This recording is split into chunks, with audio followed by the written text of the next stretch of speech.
certainly have fears that there is a serial killer at loose in Perth. Sarah Spiers, Jane Rimmer, Kira Glennon. And every time you saw a young girl walking by, you think, oh God, is she going to be the next victim? Now, one man stands accused. If police are right and Edwards is the Claremont serial killer, he's been hiding in plain sight for 20 years. Sarah Spiers had been enjoying Australia Day with family and friends. Today in court, they revealed their last moments with her. We also hear from strangers woken in the early hours by desperate, blood-curdling screams. Welcome to Claremont in Conversation. I'm Natalie Bonjolo, along with the West Australian newspapers Tim Clark and Emily Moulton. Hello to you both. Hi, guys. Hello. And I think just before we dive into today's details, last night we received a huge amount of questions to our podcast, and so we're going to try and answer those, or a few of them at least, at the end of tonight's episode. So stay with us and we'll get to those as soon as we can. Tim and Emily, I think, day 9 today turned out to be really quite emotional and quite dramatic. Yeah, there was quite a lot of witnesses, people that we weren't actually expecting so soon as well. But there was a statement from Sarah's sister Amanda read into court today about the day that she went missing and her account of what happened that day. Yeah. And one particular thing that Amanda had said, which I think probably sort of would have, broke everyone's hearts, was the last moment she saw her when she sort of hugged her through the window and said goodbye. So where were they? Had they been out together, or how were they together, and what was those last moments together? I think what Amanda had said, that Sarah had gone to the OBH with a couple of her friends, and then she was going to her friend Penny's house, and then she went to the house and went back to the OBH, and then they met up with other friends, and then there was 2 guys that were there, and Amanda said she gave them a lift to Club Bayview, and then remembered that she'd promised Sarah that she would pick her up. So then she went back to the OBH, and then when she got back to the OBH, Greg, I think his name was, had not managed to get into the club, and then she said that she took Sarah, her friend Emma, and Greg to Club Bayview. Yeah. And as they were driving along, they were just Sarah had said to her that she didn't have any money, and she asked Amanda if they could stop so that they could get some money out of an ATM. But then I think Emma had said to her, it's all right, there'll be an ATM inside the club, don't worry about it. So something along those lines. So then they just kept going, and then Amanda dropped them off outside the club. And that's when Sarah got out of the car and they had a kiss and a hug and said goodbye. Said goodbye. And did they, during this statement, did they play the phone call again that you heard earlier in court last week from Sarah? Yeah, they did, Nat. That was tendered as part of the evidence of the lady that actually took the phone call on the other end of the taxi HQ, basically, Swan Taxis HQ. And she described in her witness statement how she'd just taken a normal call at just after 2 a.m, heard the lady, recorded it, logged it as a job, and then, sent the taxi on their way, which she'd probably done 1,000 times, maybe 1,000 times that night, given it was Australia Day going into the morning. And they did, and they played it again. And I've got to say, it was no less emotional hearing it a second time than it was the first time we heard it. In fact, they actually put the transcript of what was actually being said up on the screen as it was being played today. So you probably got a clearer or a more distinct notion of what the conversation was. It was very short. It was very brief. Where are you going? There was a little bit of miscommunication about the address, and then you could hear Sarah saying, "Yeah, Mosman Park. The name is Spiers," and then the phone call ended. And as we found out yesterday, the taxi driver, Mr. Krupnik, it only took him 2 minutes to go around the corner to where she was, near that phone box, but she wasn't there. And what we did hear as well today, as Em said, we got a cavalcade of witnesses today. We heard from another chap who was in that car that we discussed yesterday that actually think they saw Sarah on the corner, and he had a little bit of a better recollection, to be honest, of what she looked like and what she was doing. But it was much the same as his friend, that they saw the attractive, slim, sort of quite petite young woman just sort of leaning against the bollard with her hands crossed, just looking out for a cab ride home. And as we've so often mentioned in the last couple of weeks, she obviously didn't get into that cab and never made it home. Did they talk about whether they made eye contact with her? Did she look at them and when they looked at her or anything like that? Yeah, one of them, the guy today just said that he, when he's was looking, he said he was just staring outside and he saw this girl leaning on this bollard, and it was like a well-lit sort of area where she was standing, and he said that sort of he looked up at her and she just sort of glanced up. But he said, it was only for a fleeting few seconds, but he said he just saw her glance up, but it looked like she was there waiting for someone, or and then he remembered what she was wearing, which was a light-collared top and light shorts, but not white, and he said they weren't short shorts, they were like shorts, which earlier exactly matched the description that Amanda had given in her statement, and that statement was actually the one taken only a few days after Sarah went missing. So this wasn't a witness sort of testimony in court today, 23 years later, but this was actually the words that she'd spoken to the police on the 31st of January, I think. And, as far as I'm aware, we've never heard that statement in full. And even as it was being read by one of the prosecutors today, I mean, you could hear the sort of bewilderment and bemusement and horror, I suppose, even sort of in those lines just being read in the sterile environment of a court. And I'm sure those emotions linger right up to today. And why was Sarah's sister's evidence given in a statement, and why wasn't she in court or a video link like the others? Well, most probably not, because Mr. Jovic, the defence lawyer, has said, well, I don't need to ask Amanda any questions about this. I don't think they doubt the statement is true or incorrect in any way. And so I'm sure Ms. Barbara Gallo said, well, to spare Amanda the pain of coming to court and having to do it in person, we can just read the statement in, and that as we just found out right then at the end, that's going to become a bit of a more common occurrence in the trial now. Right. When these statements are agreed between the parties, and to save time and inconvenience for people to come into court, that you can just agree to read the statement in. Although the judge has specified that they won't just be tendered and not be read. So we will hear the words, but we won't necessarily need to see everyone who's giving evidence. Also, one of the other witnesses today, this was one of Sarah's friends, she also was quite emotional when she was recounting her last moments with Sarah too. Yeah, she sort of appeared to, I think towards the end especially, sort of get almost not quite teary, but you could tell that she was still quite emotional about recalling those events, because it sounded like they were very close friends at the time. And she said that she was with her at the OBH and went to the Club Bayview with her, and she sort of said that Sarah was just normal, like ever, happy and chatting to people inside the club and when they were at the OBH. And then, Sarah just decided that she wanted to go, and I think Emma had said, oh, well, are you sure you don't want to stay? And she said, no, I'm going to go, and just left. And she said, she goes, she saw her walk out through the doors, down the stairs, down through the doors of Club Bayview, and that was the last time she saw her.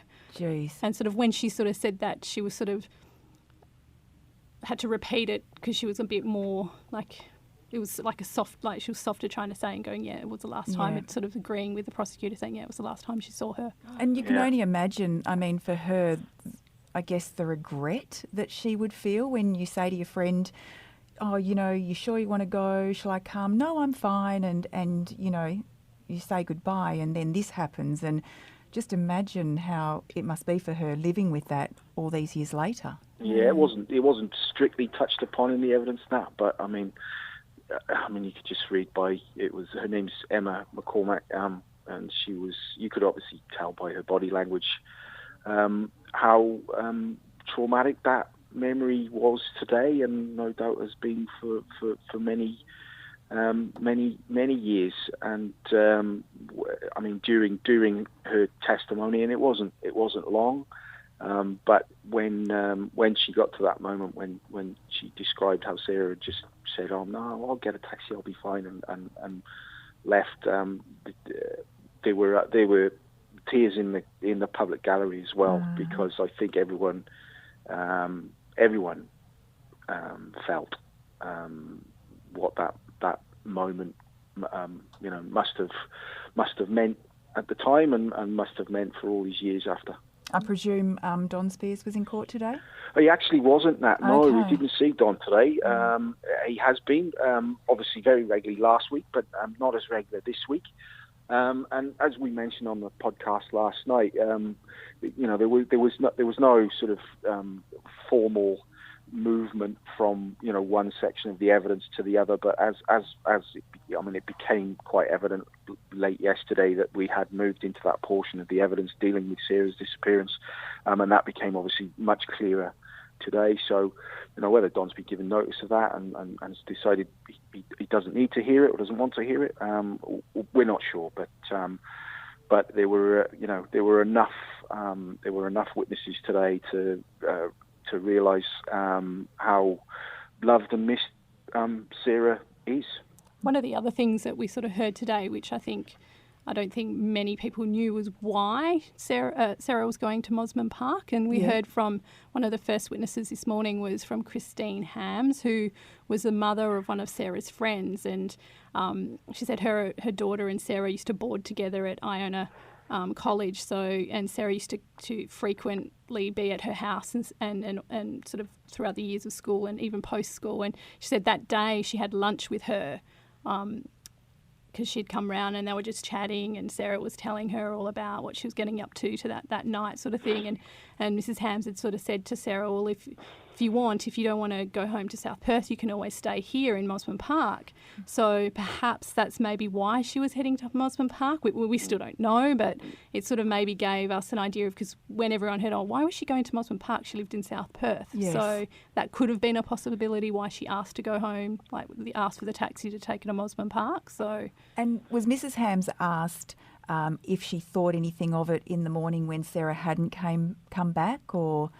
I think it was more Sarah's family. I think it was because the Sunday they were meant to be, in Amanda's statement, she said that she knew something was wrong because Sarah had invited two of her friends out from that night to go to the fireworks or skyworks show, which was meant to be held on the Sunday night, and they were staying at their place with them. So when Sarah wasn't there, then they started to become a bit worried about, well, where is she? And obviously from there we know what happens.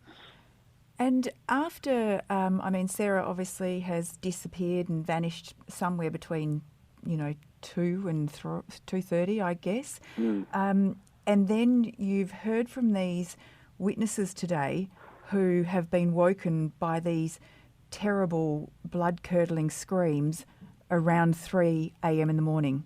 Yeah, so that was flagged once again in the opening, and they call them they were labelled the Mosman Park Scream Series. Ms. Barbara Gallo said in opening that there would be evidence from basically 4 different sites around Mosman Park that recorded and heard very similar sounds in those early hours. And today we heard from 2 of those 4 places. A couple on a street called St Leonard's Street, which basically runs at 90 degrees to Stirling Highway, which is where a lot of the action in Claremont happened, and then another more elderly lady who lived basically 1 street back, and they both were so 3 witness testimonies from 2 different sites, and they both gave very sort of startling evidence really about how this silent night normal silent night in Mosman Park, they were both woken so loud with the screams that they heard coming from a similar direction. The first witness, Mr. Stewart, said he was actually woken by his wife or fiancée at the time who heard the scream. He was so concerned he went out onto his balcony and heard another scream, and he said it was someone obviously in distress or being hurt. But his was probably the most significant of the three testimonies, because he said he then looked towards the area from where he thought the scream was coming from, and he said he pinpointed it at a place called Monument Street, which is sort of a couple of streets over from where he lived, and he saw by a phone box from about 100 metres away the rear tail lights of a wagon, a light-coloured wagon, which looked like, and he said his wife then said later that they looked like the tail lights were actually glowing, as if someone was actually pressing the brake. And then Mr. Stewart then said he heard two doors slam pretty quickly together, and then the car drove off into the distance. And obviously, from what we know from various testimony over the last 9 days, prosecutors will say that Mr. Edwards had in his possession at the time either a Toyota Camry wagon or later on a Holden Commodore wagon, both white, both with Telstra insignia on. Not that was what Mr. Stewart mentioned, and the other thing he mentioned was the distinctive taillights on this car, which he actually pinpointed to another model of car that he was familiar with. But I think the prosecution down the track will say, well, those models are very similar in make and configuration, and so it's just another little layer on top of all these layers of coincidence and circumstance that the prosecution's going to point to say that there was someone in a white car driving around Claremont abducting women, and Sarah was the first of those to die. Did they call the police? She called Crime Stoppers. Did, yes, all these witnesses did, yes. Okay. But not immediately. One of them said they did call immediately. The older lady, Mrs. Borrett, she said she called about a week later. And obviously by that time there would have been significant media, coverage of Sarah's disappearance already. So what we've learned is a lot of the reports to the police were sort of generated by the publicity, and then it sort of took on a life of its own. But yeah, I mean, they all said, or pretty much all of them said, that it was a significant enough sound for them to call the police. And so, I mean, you can imagine, Mrs. Borrett was particularly vivid in her description. She said they were desperate and they were terrible. Blood curdling, I think it was. And it was a sound that she didn't and hasn't forgotten. Yeah, because I think, you wonder, do you make a phone call when you hear screams but you can't see anything, and you think, I don't know, maybe it's someone being stupid or... Yeah. Mrs. Borrett had actually said she hadn't been drinking that day at all, so she'd been out at a 50th wedding anniversary party and had been home at 11, gone to sleep, woke up and heard these, and this is what her quote was, desperate, blood-curdling, terrible, terrible screams, something that you'll never forget. And then sort of she was sort of disturbed by that, and she said that they were like one after the other, very high-pitched. And she was still very vivid about what she heard. And then... and apologetic for not actually going and doing something. Yeah, because Miss Barbour-Gallo asked her, did you do anything? She said, I wish I had. I'm so sorry I didn't do anything. That just gives you goosebumps thinking of that description. Yeah. And even Miss Munro, Mr. Stewart's fiancée, she also said that she heard blood-curdling screams as well. So, and she said that's why it woke her up. And they just said, like, it wasn't just a scream. Like, all of the witnesses, like, while their descriptions were, slightly different, they all said it wasn't just, like a scream. It was something that really shook them and made them think, someone's in trouble here. Yeah, and again, I just, can't help but feel for this woman who's obviously standing there and saying, I'm sorry. Yeah. I wish I'd done something. But, who's to know? Yeah, exactly. You also heard from another woman from a year before Sarah went missing. What was her situation? Yeah, so this was the fifth and final sort of what we call labelled the living witness project evidence, and we sort of flagged it last night that she might be sort of the most sort of dramatic and significant of those. And as it turned out, it was quite dramatic testimony and could be quite significant. This was a lady called Katrina Jones. She'd been to a wedding, so that's how they was allowed or able to pinpoint the date so precisely. Like she'd had a row with her boyfriend. She stormed off. Once again on the Stirling Highway strip there. She didn't have any money. She was upset. She tried to flag down a pizza delivery guy to get her a lift to where her car was, a few suburbs away. He wouldn't help her, and then lo and behold, this white car appears again.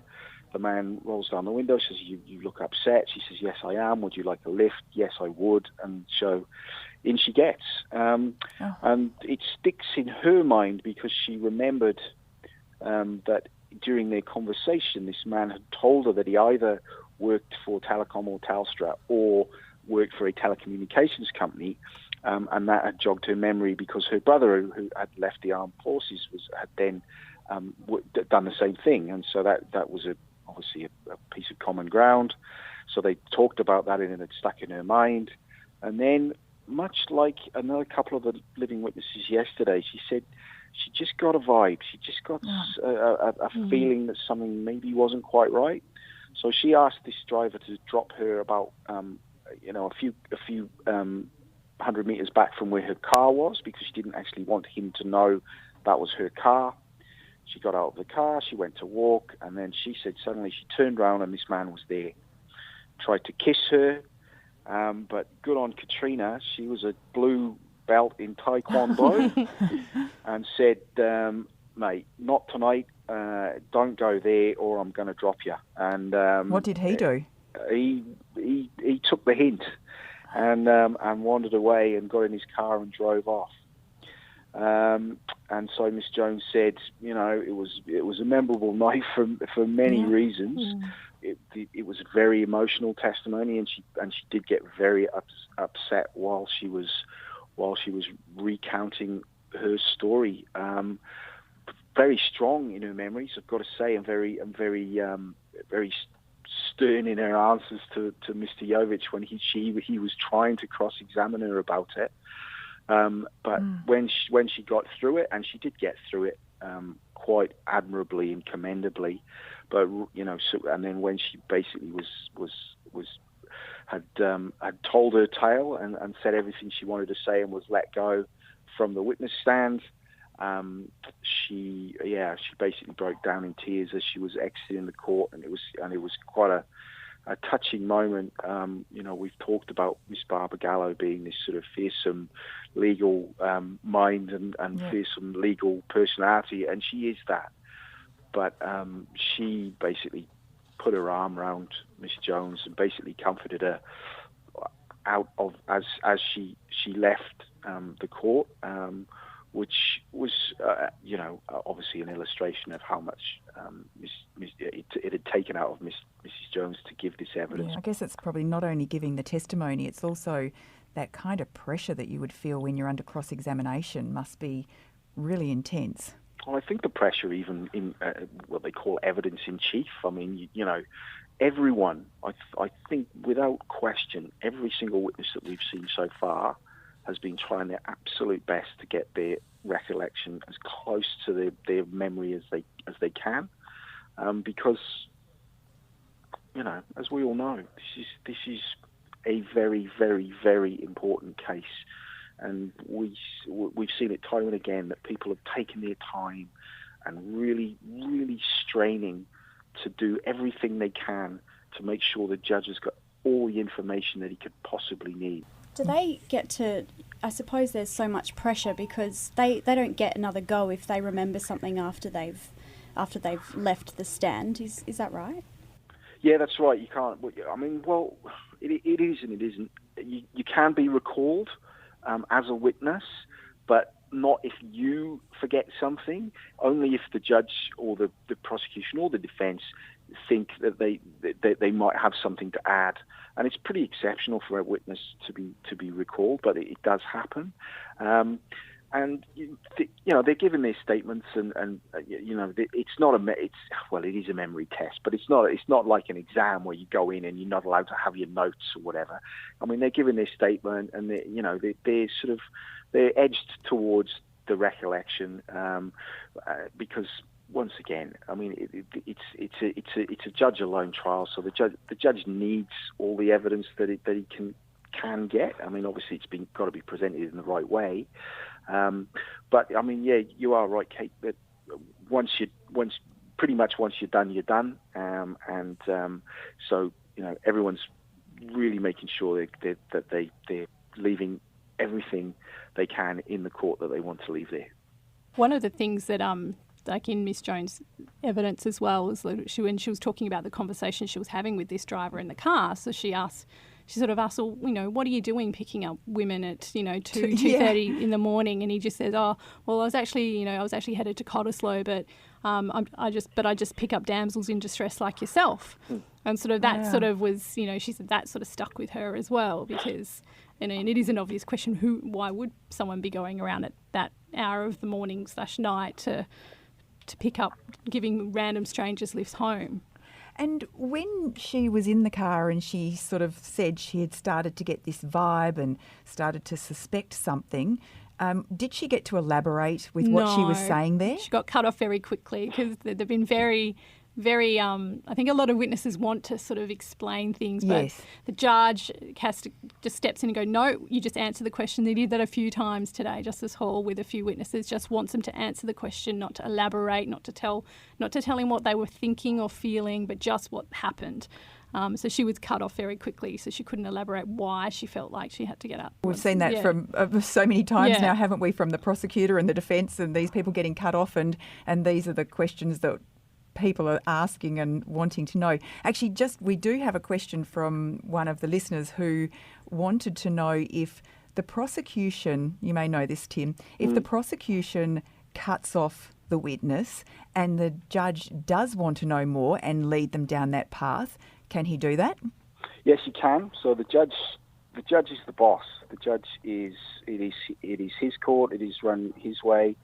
And if he believes, or if he wants to elicit some information that he doesn't think has been asked for and it will be useful to him, then he is allowed to ask any questions he wants at any time he wants. He doesn't need to wait for the prosecutor or defence. He will just jump in, and Justice Stephen Hall has done that on various occasions. But on the flip side of that, if he thinks, as Em's just said, if he thinks a witness is going too far away from the question, is going to produce some hearsay evidence, which is like talking about what someone else has said, or if a witness is trying to project some emotion onto a situation, whether it be, I think he was thinking this, or I thought he meant that. Yep.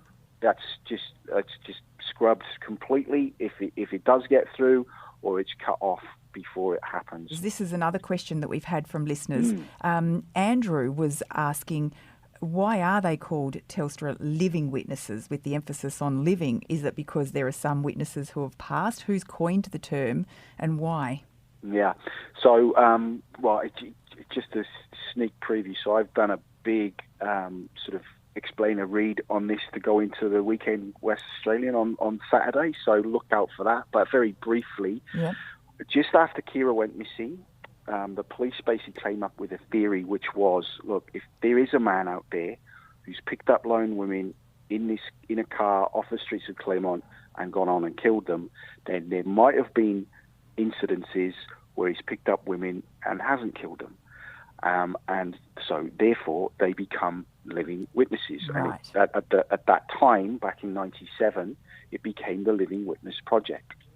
Right.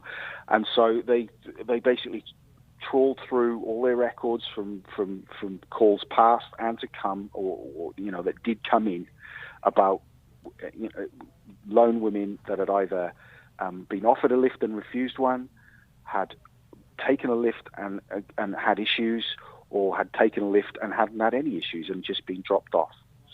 So that was the Living Witness Project. They've obviously collated all this information together. And then when it became obvious way down the track that Telstra a Telstra employee or worker might be involved in that, those incidences were, well, Mr. Jovich has said those incidences were whittled down to conveniently take in all the mentions of Telstra from those witnesses. But Mr. Jovich has also flagged there were another couple, another few, that were part of this project that didn't mention Telstra at all. And can we just squeeze in another question from Natalie, who wanted to know, how do they know Sarah Spiers has been murdered, and why do they say she's been murdered when they haven't found a body, and do they just assume that? Well, it's been admitted by Mr. Edwards' lawyer on his behalf that they concede that Sarah is dead. She hasn't been seen. Her bank accounts haven't been accessed. No friends and family have heard from her in more than 23 years. So there's no dispute that she is missing, and there's no dispute in law in the court that she is dead. When Mr. Edwards was first arrested, he was only charged with Kira and Jane's murders. That was because, well, obviously there were remains for Jane and Kira, and the police were confident enough at that time, through, as we've discussed, the forensic evidence and other evidence, that they had been murdered, and they'd been murdered by Mr. Edwards. It took them quite a while to then charge him with Sarah's murder, because as we previously discussed, Sarah's murder, because there is no body, is a purely circumstantial case. And so you could probably read between the lines there that it took them some time to bring the circumstances together where they were confident enough that they could bring a good case to court to argue that all three were done by the same person. So some very good questions from listeners there, and keep them coming. If you've got any questions or any feedback at all, you can contact us on Claremont Podcast. That's Claremont Podcast, one word, lowercase, at wanews.com.au. Thank you to you both. And just before we go, we've had a lot of you wanting to know more about the evidence from the first wife's lover. So we didn't get to cover that in as great a detail as we'd like to. So we're going to do a bonus episode on that, and that should be available tomorrow evening. On the weekend sometime. On the weekend. So for those of you who have emailed in saying we want to know more, we want all of the details of his evidence, we'll have that to you as soon as we can. Thanks again. Thank you to you both. And join us tomorrow as we wrap up week 2 of Claremont in Conversation. This podcast was hosted by Natalie Bongiorlo, produced by Kate Ryan and Alicia Preedy, and recorded in the studios of 7 West Media. Audio files were provided from the archives of the 7 Network and the West Australian. Sign up for daily emails and all the latest on the Claremont trial at thewest.com.au.